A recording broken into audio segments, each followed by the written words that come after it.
26শে জানুয়ারি আড্ডা টাইমসে মুক্তি পেতে চলেছে নতুন ওয়েব সিরিজ ক্যাবরে, যার পরিচালনা করেছেন উৎসব মুখার্জি। আর এই ওয়েব সিরিজের মুখ্য চরিত্রে আছে আপনাদের সকলের প্রিয় পূজা ব্যানার্জি। জিও বাংলার পক্ষ থেকে আমি বৈশালী আজকে চলে এসেছি তারই ট্রেলার লঞ্চ অনুষ্ঠানে। কথা বলে নেব কলাকুশলীদের সাথে, জেনে নেব কি বলছেন তারা এই আপকামিং সিরিজটি নিয়ে। তাহলে আসুন আর দেরি না করে কথা বলে নিই।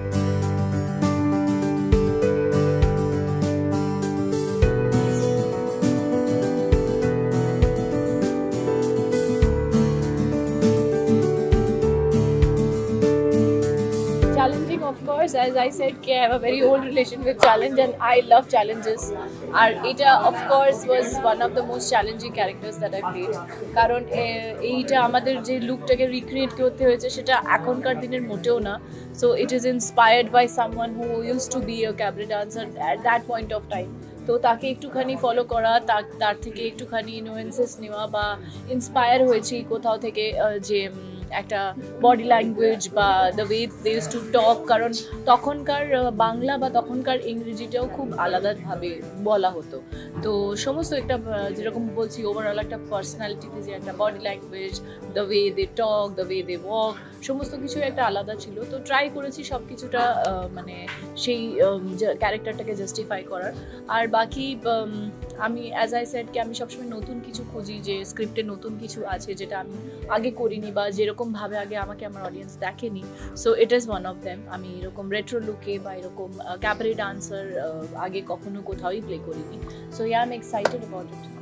একটু হেক্টিক ছিল, but it was very exciting because সবসময় এই যে নতুন নতুন লুকগুলো আমরা করছিলাম। I was very fascinated with this retro look. কারণ আমরা ওই 50s এর 60s এর যে হিরোইন্সরা তখনকার দিনে যেরকমভাবে হেয়ার করতো বা মেকআপ করতো বা কস্টিউম হতো, সেইগুলো রোজ অন্য অন্য এক্সপেরিমেন্ট করছিলাম। আর আমাদের কাছে শুটিং স্কেডিউলটা একটু হেক্টিক হয়ে গেছিলো, কারণ আমরা একটা যে লোকেশনে করছিলাম সেটা একটা অ্যাকচুয়ালি অরিজিনাল হোটেল। আর সেখানে একটু টাইমিংসের প্রবলেম ছিল। তো we had very small time to complete a lot of work and that's why it became a bit hectic. But আমরা সবাই এতটাই এনথু ছিলাম এই প্রজেক্টটা নিয়ে যে doesn't matter, hard work really pays off. So আমরা অনেক সবাই মিলে হার্ড ওয়ার্ক করেছি and I'm sure যে আপনাদের ভালো লাগবে এটা।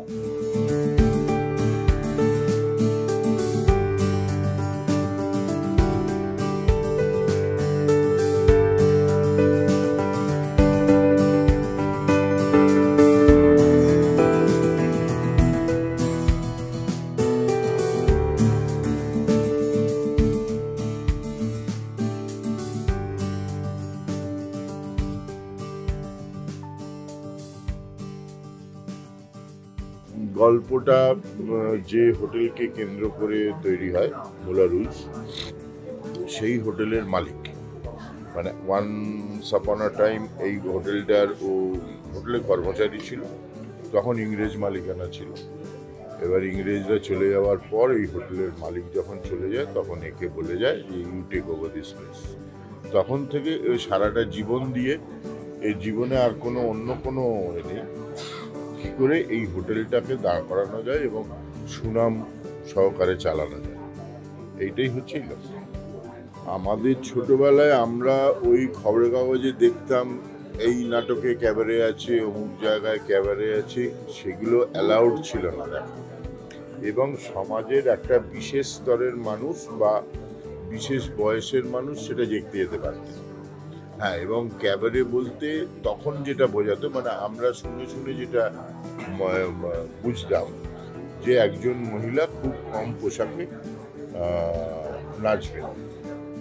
লোকের কাছ থেকে শুনে বা খবরের কাগজ দেখে আমাদের কাছে যা ধারণা হয়েছিল, সেটা তখন একটা সমাজে দেখা হতো গঠিত অপরাধ বা এটা হওয়া উচিত না, এরকম নানান রকম কিছু হতো। আজকে দাঁড়িয়ে 2024-এ দাঁড়িয়ে এই কে কি পোশাক পরবে বা কার পারফরমেন্সে পোশাক কি হবে সেটা বোধহয় খুব একটা ম্যাটার করে না আজকের দিনের ছেলে মেয়েদের কাছে। সো ক্যাবারেতে ছোট পোশাক পরে নাচতো কি না নাচতো সেটা আজকের জেনারেশনের কাছে খুব একটা ফ্যাক্টর হয় বলে মনে হয় না। মানে তাদের কাছে এটা নর্মাল, এখন আর ওটা ম্যাটার করে না। খুব পৃথিবীর কয়েকটা দেশ ছাড়া কে কি পোশাক পরবে এটা খুব একটা ম্যাটার করে না। কিন্তু ক্যাবারে ওয়াজ আ আর্ট ফর্ম, এটা একটা আর্ট ফর্ম ছিল এবং সেটাকে খুব সিরিয়াসলি প্র্যাকটিস করা হতো। এটা সারা পৃথিবীতেই প্র্যাকটিস করা হতো, কলকাতাতেও প্র্যাকটিস করা হতো। আফটার দ্যাট একটা টাইমে সেটা ইউটিলাইজ হয়েছে অন্যভাবে, সেটা অন্য কথা, আমাদের গল্প সেটা নয়। আমাদের গল্প হচ্ছে একটা মেয়ের ক্যাবারে কুইন হয়ে ওঠার একটা জার্নি, এবং একটা সাধারণ মেয়ের কীভাবে আস্তে আস্তে বাই প্রসেস হয়ে উঠতে পারে সেইটার একটা গল্প খানিকটা বলা যেতে পারে।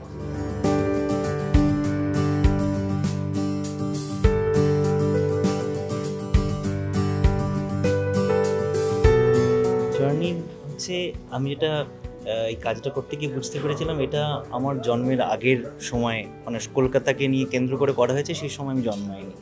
তাই কিছুটা হলো এই কাজটা আমার কাছে ঐতিহাসিক বলতে পারেন, কারণ আমাকে কলকাতার ইতিহাসটা একটু জানতে হয়েছিল। সেই সময় কী রকম গান বাজনা প্রচলিত ছিল, তার মধ্যে ক্যাবারে মিউজিক, কোন শ্রেণীর মানুষ সেই ক্যাবারে মিউজিক শুনতে যাচ্ছিলেন। তো এইগুলো ভেবে যখন গান করতে বসেছি, বানাতে বসেছি, তখন একটা সাহায্য তো অবশ্যই করেছে।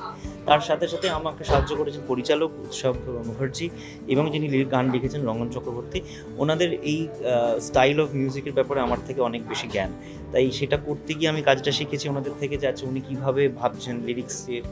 আর যদিও সময়টা 1970s, কিন্তু গল্পটা কিন্তু খুব ইউনিভার্সাল, মানে সেটা আজকের গল্পগুলো মানে বলাই যায় আবেগের জায়গা থেকে বলছি। তাই আবেগের জায়গা থেকে যখন দেখছি তখন মনে হচ্ছে এটা খুব আধুনিক, খুব ইউনিভার্সাল। আবার যখন সময়ের জায়গা থেকে দেখছি তখন মনে হচ্ছে যে এটা তো 1970-এর দশকের সময় আর কি। তো এই দুটোকে মিলিয়ে কীভাবে মিউজিক করা যায়, এইটাই ছিল চ্যালেঞ্জ। কিন্তু চ্যালেঞ্জ না থাকলে কাজে মজা আসে না, আর আমি সেটা খুব এনজয় করি।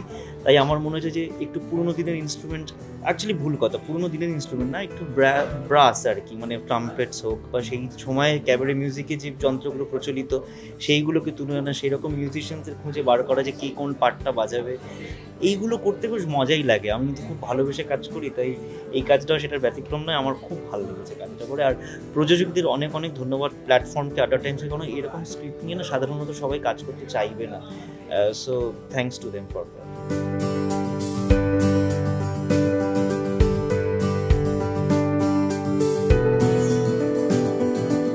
ক্যাবারের যদি আমি একটু সূত্রপাতের কথা বলি, তাহলে সেটা 19th সেঞ্চুরি প্যারিস, এবং সেই সময় সমাজের মার্জিনাল মহিলাদের আইডেন্টিটির নাচ ছিল ক্যাবারে। সেটা শুধুমাত্র একটা ডান্স ফর্ম নয়, এই নাচের মাধ্যমে যে মহিলাদেরকে সমাজে মানে ঘৃণার চোখে দেখা হতো, তারা তাদের আত্মপরিচয় তৈরি করতে পারতেন। তো সেই জন্য এটা একটা পয়েন্টের পরে গিয়ে ক্যাবারে শুধুমাত্র একটা ডান্স ফর্ম নয়, এটা একটা পলিটিক্যাল স্টেটমেন্ট ছিল। সেখান থেকে ধরুন আমরা চলে এসে আমাদের 60-70-এর দশকেও যখন কলকাতাতে ক্যাবারে পারফরমেন্স হচ্ছে, তখন আপনি ফর এক্সাম্পল আপনি মিস শেফালির কথা ভাবুন। মিস শেফালি এই যে উনি আইকনিক হয়ে উঠলেন, এবং আপনারা মিস শেফালির জীবন নিয়ে সন্ধ্যা রাতে শেফালি গল্প মানে বইটা যদি আপনারা পড়েন, তাহলে তিনি বুঝতে পারবেন যে কীভাবে আজকে ধরুন আমার এটা মানে দারুণ লাগছে যে আপনারা এতজন ভদ্রমহিলা এখানে কাজ করতে এসছেন, আপনারা কাজ করছেন। কিন্তু এই পথটা তো খুব সহজ ছিল না। 50-60 বছর আগে যে মহিলারা কাজ করতে চাইছেন, বাড়ি থেকে বেরোতে চাইছেন, তাদের জন্য, আপনাদের জন্য বহু ক্ষেত্রে হয়তো এখন ডিফিকাল্ট, এবং আপনারা সেটাকে ওভারকাম করার চেষ্টা করছেন। আজ থেকে হয়তো 10 বছর পরে যারা আসবে তাদের জন্য আপনারা কিছু জায়গা সহজ করে দিচ্ছেন, বিকজ সেই স্ট্রাগলটা আপনারা করে নিচ্ছেন। সো 50-60 বছর আগে একজন মহিলা, আমার গল্প অনুযায়ী দিনাজপুরের খুশি সাহা বলে একটা অত্যন্ত সিম্পল মেয়ে, ইনোসেন্ট মেয়ে, সেই যখন তার জার্নিটা শুরু করছে কলকাতায় এসে, এবং ক্যাবারে ডান্সার হওয়ার মতো একটা প্রফেশনের দিকে যাচ্ছে যেখানে অজস্র স্টিগমা জড়িয়ে রয়েছে। আপনারা জানেন সেই সময় সিনেমাতে লোকে বলতো সিনেমায় নেমেছে, কারণ সমাজ তাকে একটা নিচু চোখে দেখতো এই জায়গাগুলোকে, এই কাজগুলোকে। সেখানে একজন মেয়েকে সারাক্ষণ এক ধরনের কড়া নজর এবং একটা জাজমেন্টের শিকার হতে হচ্ছে। সেখান থেকে এই মেয়েটি যখন মিস ইলিনায় রূপান্তরিত হচ্ছে with her dignity intact, so এই জার্নিটা কিন্তু খুব সহজ জার্নি নয়।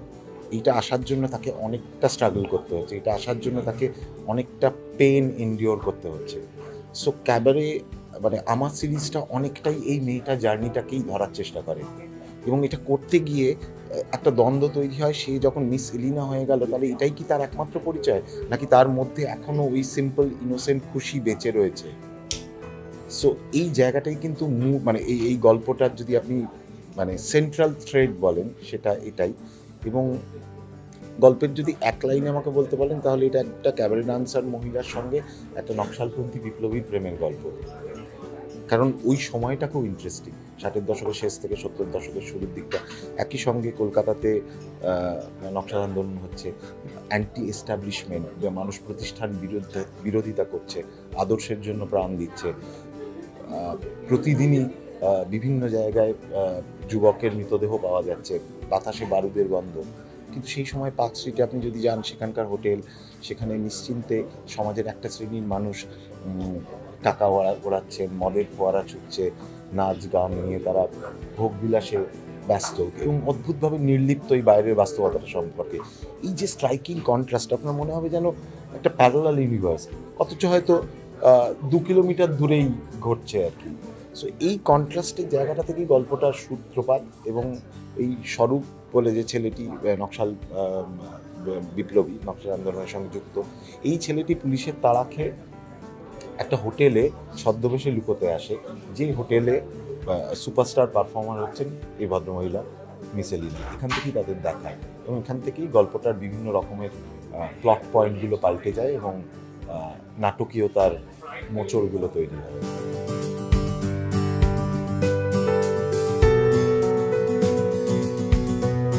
কথা বলে নিলাম কলাকুশলীদের সাথে, জেনে নিলাম আপকামিং ওয়েব সিরিজ ক্যাবারেট নিয়ে কি বলছেন তারা।